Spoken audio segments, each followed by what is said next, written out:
अस्सलामुअलैकुम व्यूअर्स। इस वीडियो में हम वर्ब वॉइस के टॉपिक को समझने की कोशिश करेंगे।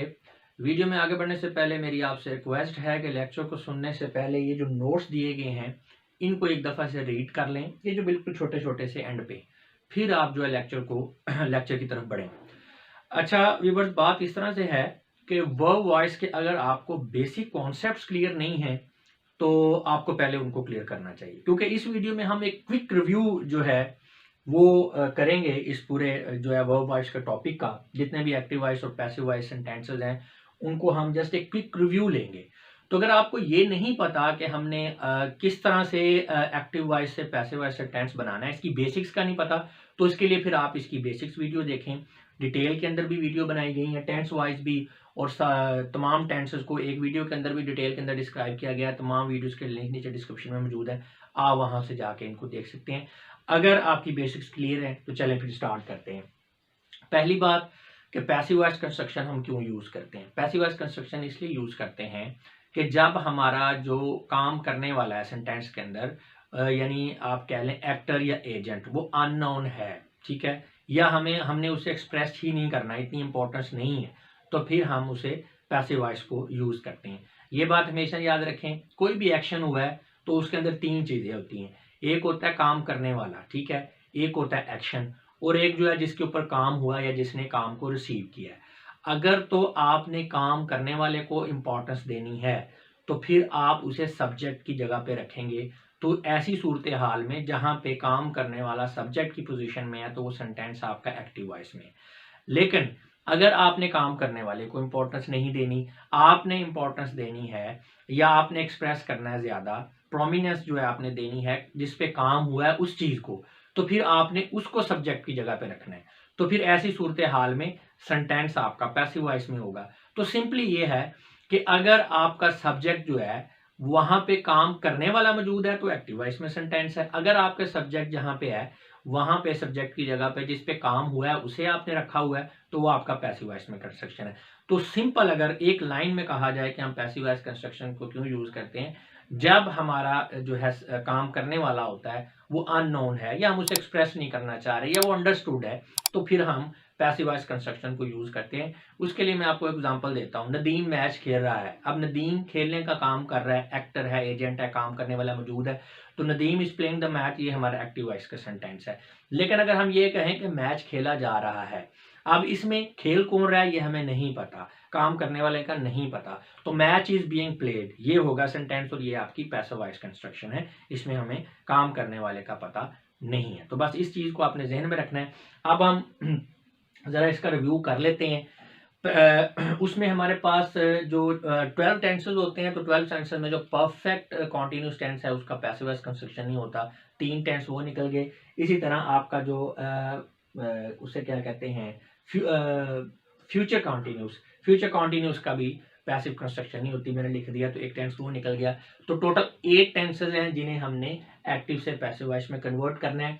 अब ये आपकी जो वीडियो देख रहे हैं आप, ये स्टेट ऑफ एक्शन बेस्ड है। इससे पहले जो वीडियो थी वो थी टाइम ऑफ एक्शन बेस्ड। फर्क कोई नहीं है, जस्ट ये स्लाइड के फॉर्मेट में फर्क है। आप लोगों की चीजों को लर्न करने में या अंडरस्टैंडिंग में, आप कह लें कि एड पैदा करने के लिए, आसानी पैदा करने के लिए हमने ये बनाया। तो उसका फॉर्मेट जरा डिफरेंट है, वो भी आपको देखनी चाहिए। तो ये पहली थी हमारी टाइम ऑफ एक्शन बेस्ड, और ये हमारी है स्टेट ऑफ एक्शन बेस्ड हमारी वीडियो है। इसमें आप देख सकते हैं कि स्टेट ऑफ एक्शन बेस्ड इसलिए कि हमारे पास ये 3 स्टेट्स हैं एक्शंस की। एक है इंडेफिनेट या सिंपल, उसके बाद है कॉन्टिन्यूस, और तीसरी क्या है, परफेक्ट। तो ये 3 स्टेट्स ऑफ एक्शन है। इसमें आगे हमने टाइम देखना है, टाइम कौन सा है। इंडेफिनेट में 3 तरह का टाइम होगा, प्रेजेंट, पास्ट और फ्यूचर। कॉन्टिन्यूस में भी 3, प्रेजेंट, पास्ट और फ्यूचर। और परफेक्ट में भी 3, तो प्रेजेंट, पास्ट, फ्यूचर। तो यह सिंपली आप कह सकते हैं कि ये आपके 8 टेंस हैं, जैसे कि present indefinite, past indefinite, future indefinite, present continuous, past continuous, future continuous, present perfect, past perfect and future perfect. तो ये आपको एक कंक्रीट आपका कॉन्सेप्ट डेवलप करने के लिए फॉर्मेट मैंने इस तरह से बनाया। आपको पता होना चाहिए कि 3 स्टेट्स ऑफ एक्शन है और हमारे पास बाकी 3 ही हमारे पास ये टाइम है। टाइम ऑफ एक्शन है प्रेजेंट, पास्ट और फ्यूचर। तो वो स्टेट ऑफ एक्शन के साथ हम मिलेंगे तो वो आपका टेंस बन जाएगा।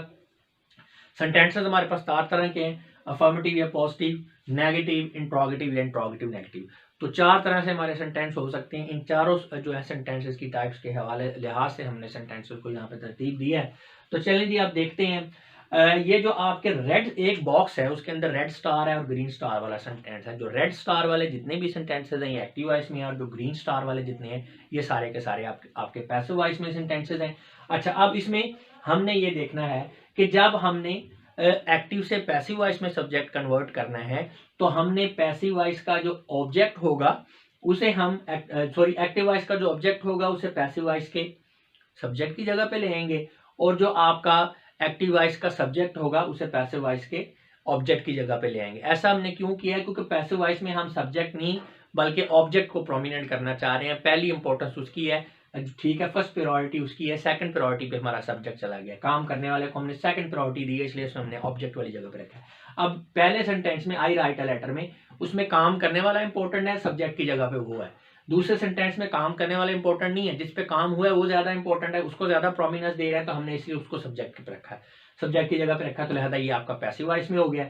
तो इसमें जब अगर आपका सब्जेक्ट या काम करने वाला है जिसपे काम हुआ है वो आपके प्रोनाउंस हैं, तो फिर उनमें थोड़ा चेंज आता है। चेंज क्या होता है कि जब आपका प्रोनाउन वर्ब से इधर वाली साइड पे होगा यानी सब्जेक्ट वाली साइड पे होगा तो आपने उसको सब्जेक्टिव या नॉमिनेटिव फॉर्म में रखना है, और जब आपका जो है प्रोनाउन वो वर्ब की इस साइड पे यानी ऑब्जेक्ट वाली साइड पे होगा तो उसकी ऑब्जेक्टिव या एक्यूजेटिव केस में रखना है।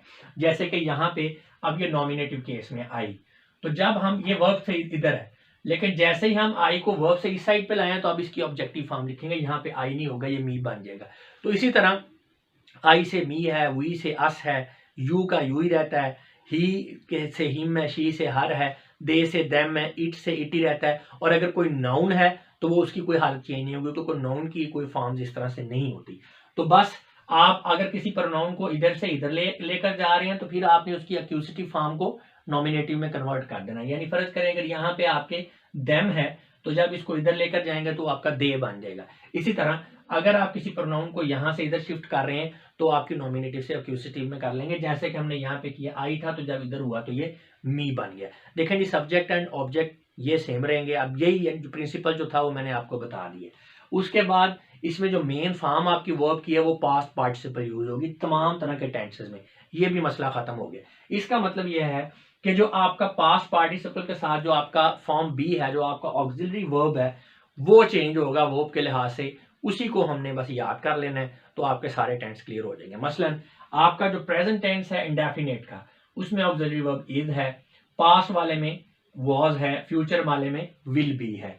इसी तरह जो आपका कॉन्टिन्यूस है उसमें प्रेजेंट में इज बीइंग है, पास्ट में वॉज बीइंग है, और फ्यूचर का कॉन्टिन्यूस होगा ही नहीं पैसिव वॉइस में। और जो परफेक्ट है उसमें जो है आपका प्रेजेंट में हैज बीन है, पास्ट में हैड बीन है, और फ्यूचर में विल हैव बीन है। तो ये आपने सिर्फ ये डिफरेंस है जी, बाकी कोई डिफरेंस नहीं है। आपने ये बी की फॉर्म्स को याद कर लेना है। सारे सेंटेंसेस को मैं रिपीट नहीं करूंगा क्योंकि उनको मैंने डिटेल में रिपीट किया हुआ बताया हुआ है पीछे वाली वीडियोज में। ये हमारा क्विक रिव्यू है।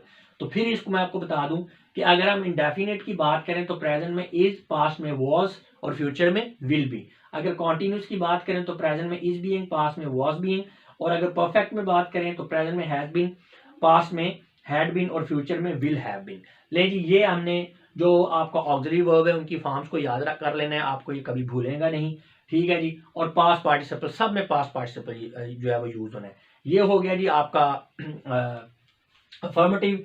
नेगेटिव का इंतहाई सिंपल है। जो आपका प्रेजेंट इंडेफिनेट और पास्ट इंडेफिनेट है, इसमें क्या होगा कि ये इज के बाद नॉट आ जाएगा और वॉज के बाद नॉट आ जाएगा, ठीक है। यहाँ पे एम भी हो सकता है, आर भी हो सकता है, यहाँ पे वॉज की जगह वर भी हो सकता है पर्सन के लिहाज से। यानी ये जो भी आपका ऑक्सिलरी वर्ब आ रहा है उसके फौरन बाद आपने यानी ऑक्सिलरी बी और ये जो आपका जो मेन वर्ब है पास्ट पार्टिसिपल, इसके दरमियान में आपने नॉट लिख देना है, ठीक है। ये मैंने अंडरलाइन भी कर दिया नेगेटिव के लिए। और बाकी जितने भी आपके सेंटेंस हैं उसमें आपने नेगेटिव कहाँ पे यूज करना है, वहां पे आपका जो साथ में ऑक्सिलरी के साथ बी यूज हुआ है, बीइंग यूज हुआ है या बीन यूज हुआ है, तो आपने उस ऑक्सिलरी और बी या बीन या बीइंग के दरमियान में आपने नॉट रखना है। जैसे यहाँ पे विल बी है तो नेगेटिव क्या बनेगा, will not be. Is being है तो is not being, was being है तो वॉज नॉट बीइंग। इसी तरह हैज बीन है तो has not been, had been है तो हैड नॉट बीन, और विल हैव बीन है तो विल नॉट हैव बीन। तो ये आपने नॉट को अब आपको ये पता होना चाहिए कि पोजीशन क्या है, तो ये आपका नेगेटिव बन गया। अब जब आपने बनाना है इंट्रोगेटिव, तो इंट्रोगेटिव में सिंपल आपने ये करना है कि नॉट की जगह में आपने सब्जेक्ट को ले आना है, ठीक है, नॉट की जगह पे सब्जेक्ट को ले आना और आखिर में आपने साइन ऑफ इंट्रोगेशन। देख सकते हैं आप, अ लेटर इज नॉट है ना, तो नॉट को निकाला, अ लेटर सेंटर में आ गया, तो क्या बन गया, is a letter written by me और साइन ऑफ इंट्रोगेशन। आगे भी देख लें, नॉट को निकाला और अ लेटर को आप नॉट की जगह पे ले आए, तो was a letter written by him. तो सब में ऐसे ही है कि ये जो आपकी ऑक्सिलरी है इसको आपने सब्जेक्ट से बाहर ले जाना, या आप कह लें कि नॉट को निकाल के आपने सब्जेक्ट को अंदर ले आए, जैसे आपको इजी लगे, तो आपने उसको इस तरह से कर लेना। तो ये आपका इंट्रोगेटिव बन गया। सारे सेंटेंसेस मैंने बनाए हुए हैं। इंट्रोगेटिव नेगेटिव जो है उसको कैसे बनाना है, उसमें सिंपल ये आपका सेंटेंस है, तो आपने सब्जेक्ट और नॉट दोनों को रखना है, लेकिन नॉट जो है सब्जेक्ट के बाद आएगा, यानी इसी को आप अ लेटर को अंदर ले आए, तो क्या बनेगा, is a letter not written by me, is a letter not written by me, और आखिर में साइन ऑफ इंट्रोगेशन। कोई भी देख लें आप यहाँ पे, जैसे a letter is not being written by us, ये अब आपका नेगेटिव है, इससे आपने बनाना है इंट्रोगेटिव नेगेटिव, तो ये अ लेटर आपका नॉट से पहले आ जाएगा, बस is a letter not being written by us, ये देख सकते हैं, is a letter not being written by us. तो इस तरह से आपने नेगेटिव से इंट्रोगेटिव, या सिंपली आप जब आपकी प्रैक्टिस हो जाएगी तो आपको यहाँ पे भी क्लियर हो जाएगा। मसलन अब यही है, a letter is being written by us, इसका नेगेटिव बनाना है तो a letter is not being written by us. अगर आपने इसी का इंट्रोगेटिव बनाना है, इज पहले चला जाएगा, is a letter being written by us. हाँ, ये ज़हन में रखना है कि ये जो बीइंग, बी और बीन है, इनको आपने पीछे नहीं लेकर जाना सब्जेक्ट से पहले, इनकी जगह वही रहेगी। इज बाहर चला गया, is a letter being written by us, और आखिर में साइन ऑफ इंट्रोगेशन, इंट्रोगेटिव बन गया। अगर आपसे कोई इंट्रोगेटिव नेगेटिव बनाना है तो फिर भी सिंपल है, इज वैसे ही बाहर चला गया, अ लेटर उसके साथ नॉट और बीइंग रिटन बाय अस, ये आपका इंट्रोगेटिव नेगेटिव बन गया। इसमें आपने अगर थोड़ा सा कंफ्यूजिंग स्टूडेंट को होती है कि आप यहाँ पे नॉट की पोजीशन को वो गड़बड़ कर देते हैं इंट्रोगेटिव नेगेटिव में, तो वो आपने याद रखना है इसका सिंपल ही फार्मूला कि सब्जेक्ट के बिल्कुल साथ, सब्जेक्ट के फौरन आगे जो है, पहले सब्जेक्ट है, अगर साथ ही उसके नॉट आएगा, जहां पे सब्जेक्ट है उसके साथ नॉट है, बस। तो ये याद रखना। देखिए अब सब्जेक्ट यहाँ पे लेटर है, तो साथ देख लें आप तमाम सेंटेंसेस में लेटर के साथ नॉट आ रहा है, a letter not, a letter not, a letter not. तो बस ये आपने फार्मूला याद कर लेना। तो व्यूअर्स ये था आपका क्विक रिव्यू तमाम तरह के वर्ब वॉइस का। मैं उम्मीद करता हूं कि आपके लिए ये वीडियो मुफीद साबित होगी इस टॉपिक को समझने में। फिर बता रहा हूं, अगर बेसिक्स क्लियर नहीं है, इस वीडियो से आपको टॉपिक समझ में नहीं आया, तो इसका मतलब ये है कि आपको मजीद इसको डिटेल में समझने की ज़रूरत है। तो उसके लिए पिछली वीडियो देखें जिसके अंदर मैंने डिटेल में इस टॉपिक को क्लियर करवाया है, वो आप देखेंगे तो आपको इंशाल्लाह समझ आ जाएगी। ये चीज़ें भी आपके लिए जानना बहुत ज़रूरी है इस टॉपिक को समझने के लिए। तो इन तमाम चीज़ों के लिंक्स जो हैं वो भी नीचे डिस्क्रिप्शन में दे दिए गए हैं, तो आपके लिए आसानी है, वहाँ से देख के आप सारा समझ सकते हैं। तो अब मैं आप लोगों से इजाज़त चाहूँगा। अपना बहुत सा ख्याल रखिएगा। आपकी इस बातों का बहुत बहुत शुक्रिया। खुदा हाफिज़।